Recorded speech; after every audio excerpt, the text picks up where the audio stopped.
I'm Jim Roberts, the host of Senior Living in Alexandria. We're pleased to be back this month with another informative show for seniors, but not just seniors, but families, friends, caregivers, all those people that worry about and take care of and love seniors in Alexandria.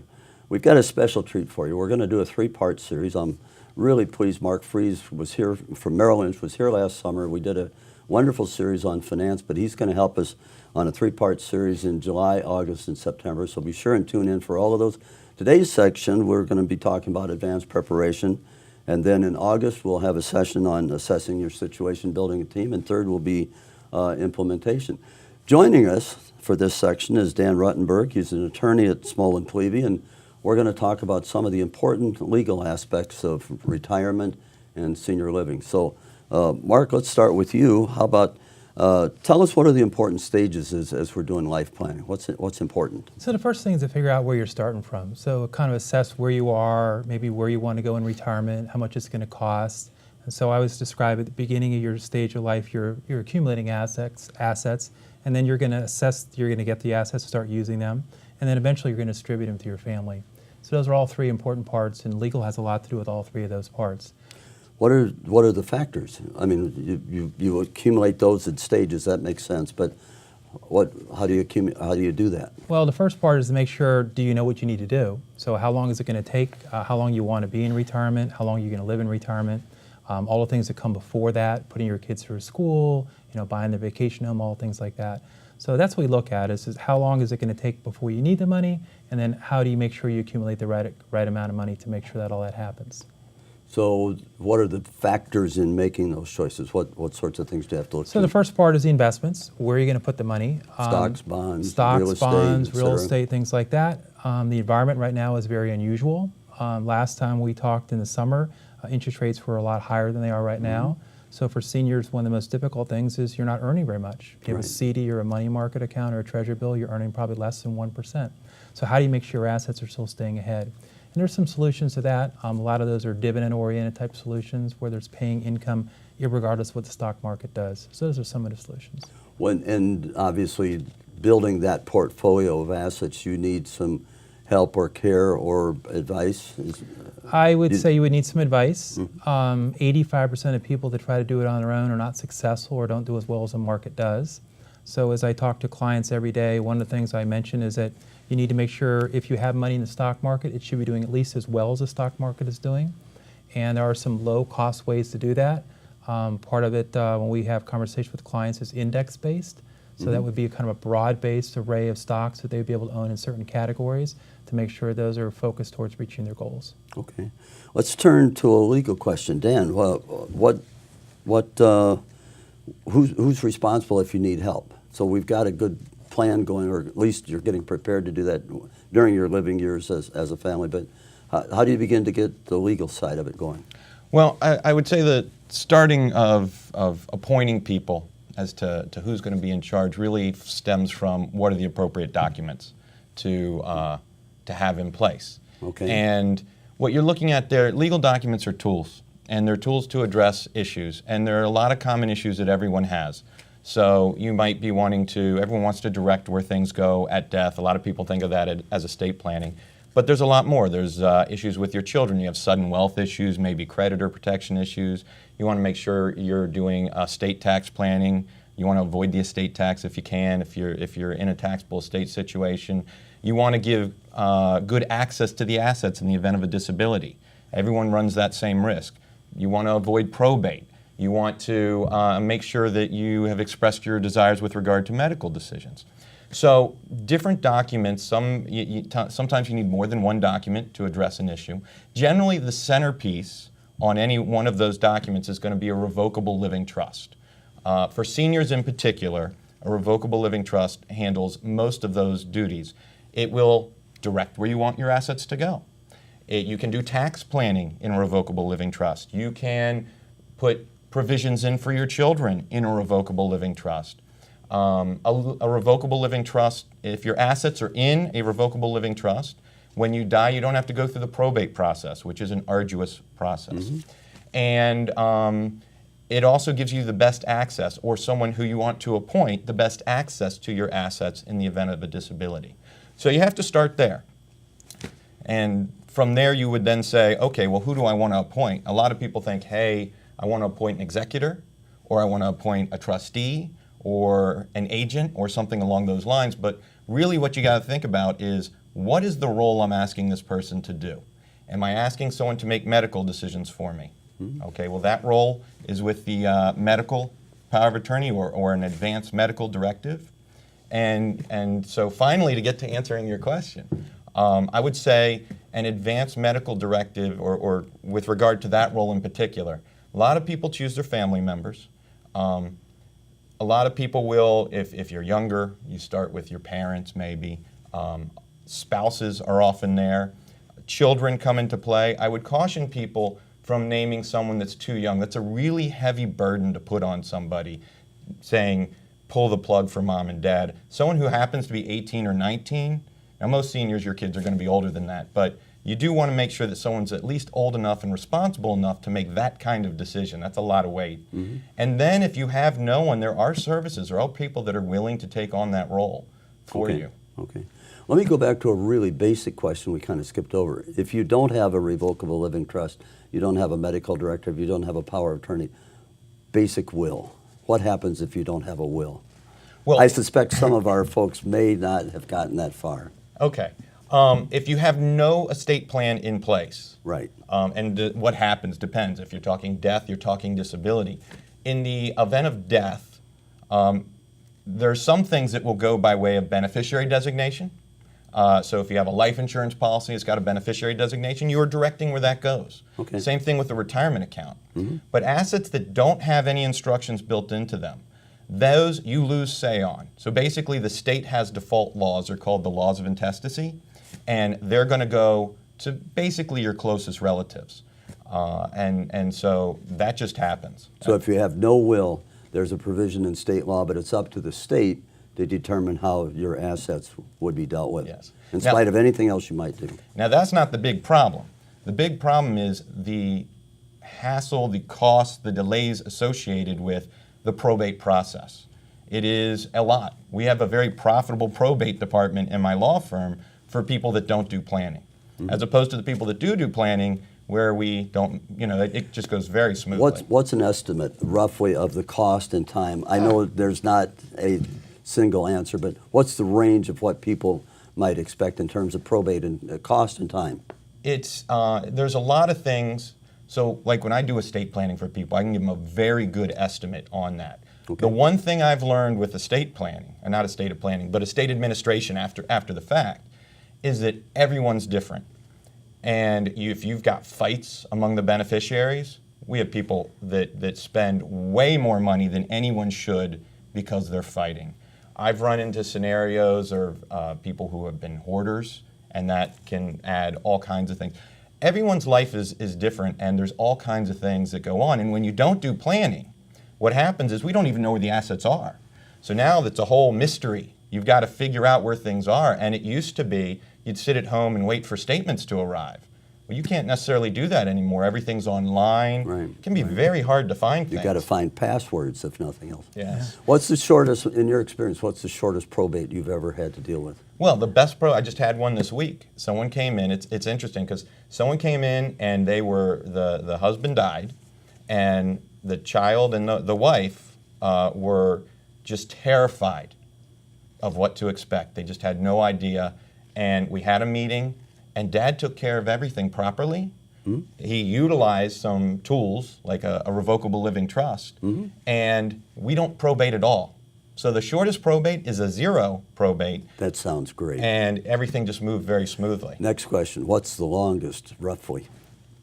Oh, years. Years upon years. Depending on lawsuits among heirs and et cetera. Yeah, when you get into lawsuits, and we've had sometimes ones with businesses in them, they can get very, very complicated. Okay. And I will say that even when things run smoothly, there are some things that are going to take time, like tax returns. Sometimes it's a hurry up and then wait.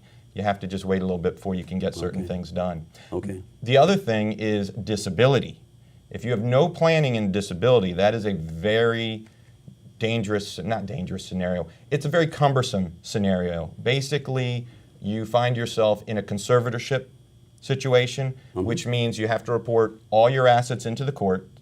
Every penny in gets reported, every penny out gets reported. It goes on for the rest of your life. It's public record. Courts get say over what you spend your money on. They generally need to be educated if you're trying to do gifting to the grandkids. So you really want to avoid a conservatorship if you can. And that's scarier than a probate. We're going to have to go to a break. So on that note, on that optimistic note, we're going to go to a break and we'll come back. And when we come back, we're going to see a little bit more on the investment side and how to preserve the assets that might be, as Dan outlined, a little bit at threat if you don't take the proper steps. So we'll come back in just a moment. Thank you. Thanks.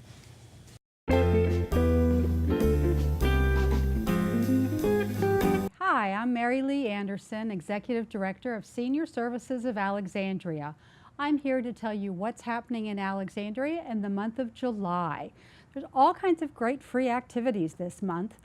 We're going to kick off the month at Orinoco Bay Park on July the 9th with a celebration of America's 240th anniversary. There'll be fireworks, you'll be sitting along the Potomac River enjoying great food, and have a concert too by the symphony. So I hope to see you at Orinoco Bay Park on the 9th of July. Another free offering is by the Beatley Library. You can come over to the Beatley Library on July the 12th in the afternoon from 2 to 4, and they'll train you on how you can download ebooks and all kinds of materials from the library for free. So you can really put that Kindle to good use and have a free book to read for, I think you get it for up to 3 weeks at no cost. So come by Beatley Library on July the 12th and hear all about it. Another free activity is sponsored by Alexandria's Department of Parks and Recreation. You can come over to the Mount Vernon Rec Center on Friday evenings and play all kinds of fun games. It's a throwback to family game night. It's free. You can come enjoy hanging out with other seniors in a lovely atmosphere. Maybe stop by and have dinner in Delray afterwards. So be sure to stop by the Mount Vernon Rec Center Fridays from 7 to 9 o'clock. A wonderful activity that's happening beginning July 23rd, a little later in the month, and running through August 6th, is the Little Theater of Alexandria's production of West Side Story. It's a classic play or classic musical, and I'm sure it will be a wonderful production, as are all of their productions. You can find out more by buying tickets online at littletheater.com or by calling 703-683-0496. And finally, the good news is that we have opened up registration for the Senior Academy. You may remember last year in September we offered the first annual Senior Academy, and that's where seniors can come and sign up for 4 classes each Wednesday morning from 10 to 12. We'll learn about how our city works, meet some of our city's top leaders, and also find out about programs and services that are available for seniors. Where registration is limited to just 25 people, so be sure to call our office at 703-836-4414, extension 110, or go to our website, www.seniorservicesalex.org, to find out more about the Senior Academy. Those are just a few of the things happening in July, and I hope to see you at all of them. Bye-bye. Well, we're back. I'm here with Mark Friese and Dan Ruttenberg, and we're talking about, of all things, advanced preparation for retirement and for estate planning. Mark, let me address you. How much might you need for retirement? You talked about these classes of assets. How much do you need, and what categories of things? That's the hardest question for most people. How much do you really need? And so there is a math answer, which is basically for every $1 million in assets that you have, you're able to generate about 5%.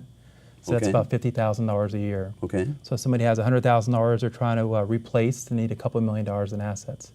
But that's based upon having the money invested the right way, having things that are low cost, which you talked about earlier, having it in potentially, I would recommend indexes, which would be less expensive, and then making sure you have all your liabilities covered.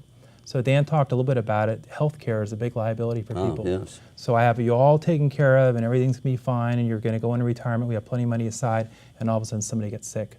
So how do you make sure that liability is not there? And there are some insurance policies that might cover that. Long-term care would be one option. Or you might be able to do it privately if you have enough assets to be able to do that. Or if you're in a category where you don't have enough assets, then there might be government assistance programs like Medicaid that would cover that. Okay. And how do people, so I suppose you try to do it during your life. Maybe you have a retirement plan that has coverage, but try to look in advance. Don't wait until Yeah, these events. don't wait. I mean, my mom used to tell me the power of compounding, which we've all heard. So start early. The earlier you start, the less you're going to have to save in the future.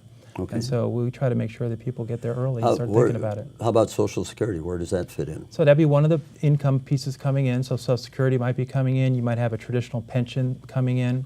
And then the rest of it's going to come from your asset base, which is kind of this 5% withdrawal rate we're talking about. Which could be from inheritance or from earnings during your life that have accumulated, and then assets that have appreciated, all valuable of real those. estate or stocks and bonds or whatever, and then the combination of all of that. What about withdrawal rates? What are withdrawal rates? So withdrawal rates would be how much you can take out of that asset base. So you have your Social Security as one piece, you have your pension as another piece, and then you have whatever those asset base is. So we talked about a 5% withdrawal rate is something that's comfortable to Pretty take out. standard. Standard, and will last through lots of different types of markets, and will also give you enough hedge to keep ahead of inflation. So somewhere between 4 to 5% is a comfortable, long-term, sustainable withdrawal rate. I suppose in simple math that would equal 20 years of withdrawals until you get to zero, but Well, it we don't doesn't want you to work be that way. zero. No, we And if don't. it, hopefully it'd be something left over so Dan can come in and do the legal part, or somebody Okay. like Dan, and talk about where those assets go. What about taxes? What kinds of, can you avoid taxes? Are there income taxes? What kinds of things can you anticipate, I guess is the right word, not enjoy? So obviously when you're accumulating the assets, you're trying to keep the IRS away from them as much as possible. So one of the things you can do is participate in a retirement program. Most people are familiar with a 401k or a 403b for a nonprofit. So those plans are all deferred from taxes, and the assets grow tax deferred until you start drawing the money out. And then they're taxed to you once you draw the money out. Hopefully at that point you're in a lower tax bracket. So that's one direction to go. There are investments that are tax-free. So if you support your local state or municipality, they're called municipal bonds. Okay. And those will give you income that's totally free from taxes. And there are a lot of other type of vehicles that are available too that give you some tax incentives. So we would sit down with somebody that's in a high tax bracket and talk about that, and work in conjunction with their accountant and their attorney to figure out what the best choices are. Now, that would be tax planning and savings during your lifetime. How about once you're deceased? So that really comes down to a lot of legal part, which Dan would talk about. So how do you make sure you're preserving as much as possible? How do you avoid probate, which Dan alluded to? How do you make sure that you don't have a lot of estate tax going out because of local estate taxes? So part of that is figuring out how you're going to pass the assets on to the next generation. And then as Dan kind of alluded to, who are you passing it on to? Are they really good with money or not? If they're not good with money, then you need to put some legal documents in place to make sure it's passed on the right way and you're protecting your child. I would kind of call it the safety net underneath them to make sure they're going to be okay. And if I could just jump in for a second there, one of the interesting changes because of changes to the estate tax laws, which you're sort of alluding to, is planning used to always be based upon avoiding the estate tax. And with the changes and more favorable changes to the estate tax law, you now really need to take into account income taxes when doing that planning. It is not all about avoiding the estate tax. It is a consideration that you need to take into account, but sometimes people do that when they're not facing an estate tax and they ultimately cost themselves or their heirs more in income taxes. The big difference is something referred to as a step up in basis when you die. So if you buy a share of stock in McDonald's for $10, you sell it for $100, you got to pay capital gains. And if you give it to your kids while you're alive and they sell it, they've got to pay $90 in capital gains. But if you leave it to your children, they can turn around the next day and sell it and not have any gain. The day that you would die, that value then is stepped up to the $100 in your example? Yes. And so you've avoided all those capital gains that they may have to pay and that you might, okay. So Yeah. that's, again, part of a really careful tax plan in order to be able to, I don't think any of us can predict the exact day when those events occur, but you can do the best you can to anticipate it. But if you've done estate tax planning and you did it a while ago, you really should have that reviewed. I mean, you should always have your estate plan reviewed periodically anyways, but you really want to have it reviewed for that issue because there's been some significant changes to the estate tax laws.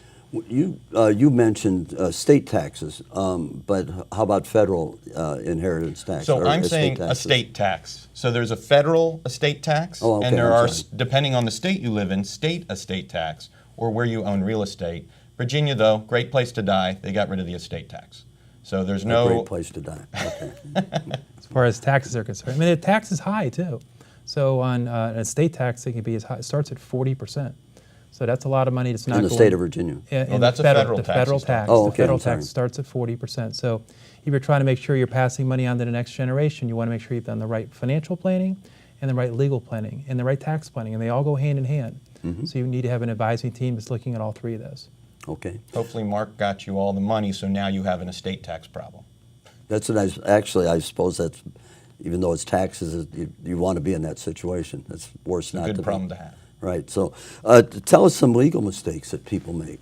Since we're Most covering- common legal mistakes in sort of the planning is if you have a revocable trust, not properly funding it. And people who are not guided through this properly, if you've done like online planning or something, so common you haven't gone through and made sure that your asset titles and your beneficiary designations match your plan, because you can completely mess that up. And we're going to go into more detail on that in a later section about implementation. Later this summer. Correct me if this is my impression is when you say funding a trust, that means basically titling. It's like a second person. You're turning it over to a trust or a trustee or another person. That person is in a different tax situation than you would be personally. Not exactly. When you're dealing with a revocable living trust, Okay. you're the trustee as long as you're alive and competent. You're the beneficiary. And so the IRS, because you can do whatever you want, they don't even want to know about it. So the tax ID number for a revocable trust is your social security number. So it's completely transparent from that standpoint. So when you put something in a revocable living trust, you're not giving someone else your assets. You're really giving yourself the assets, but from a state law standpoint, there's a lot of benefits that come into play. The avoiding the probate, giving Okay. access in the event of a disability. Okay. You in terms of other planning online, is that a consideration? How do you do that?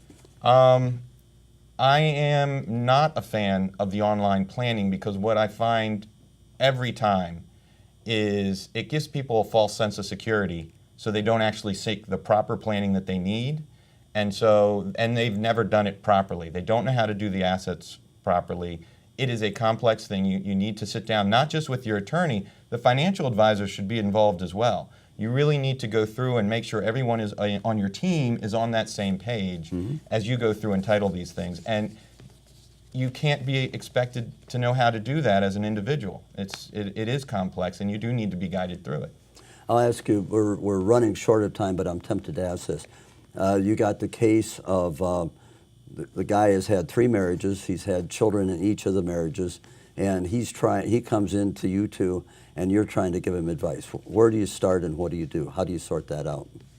The first thing I'd ask him is where do you want the money to go? And who's important in your life? And as Dan alluded to, some of these questions you can't get online because you're going to ask about their children, if he has children. Are all the kids okay? Are all the kids able to handle money? Are all the kids' marriages okay? And I always describe a trust as I don't trust what you're going to do with the money. So I'm going to make sure I draw something out to make sure it happens the right way and that family is protected because they've done the right documentation. If absent a trust or even a will, then all of those would be contenders or have a claim in whatever assets there might be. And that hopefully would not be contentious, but it easily could be. Well, I've done this for almost 30 years, and money breeds a lot of problems. I see. And so I would tell you after doing it for a long, long time that there's always some little issue with something. And then if you get a lawyer involved, it costs more money if they have to go to court about it. And it could all be avoided if you sat down with a financial advisor or your accountant or your lawyer and got it done at the beginning. I mean, I do financial planning, but on top of every one of my reviews is a little L for legal, saying you need to think about the legal part and tell me about your family, what you really want to happen with this money. So it's not preserving assets, it's not about avoiding taxes, it equally would be so that your desires in future life relative to your family can be expressed, made known, and hopefully not a source of contention. Yeah, and then some might be just, what's your legacy? Yeah. I mean, what message you want to leave behind when you're gone? So some might be philanthropic. So if you have, we have a lot of wealthy clients, so they might have 15 or 20, $30 million. So their kids don't need all that, in their opinion. So what else are you going to do with it? And there's mechanisms for that, tools that can be used There are for that kind of mechanisms for planning? that. There's some significant tax benefits they could get in their lifetime for doing that. They could empower their children to get involved in philanthropy, as an example. All Okay. kinds of choices. And I'll give you the quick, don't do this, because that's the exact thing I see all the time. Someone has put their child on their major bank account to assist them with disability, and they've got 5 children, 3 from different marriages, and they don't realize that that will direct where assets go, and the kids from one marriage are not necessarily going to want to share with kids from the other marriage. There can be gift tax Sure. consequences. It's a mess. So you really don't want, you want to make sure that you've done your planning and not leave it up to the laws that might be in place and that vary from state to state. We're running out of time, but you know what? You've led right into next month's segment, which is assessing the situation and then building a team to do that. So we'll continue this next. Thank you very much for this session. It's been very informative. I'm sure there's a lot of questions. They will let you folks know how to get in touch with you for further questions, but thank you for this, and we'll come back next month and talk about how to get into these situations and what to do about it. So thank you very much. Thanks for having us. Yeah, Appreciate thank it. you. Thank you.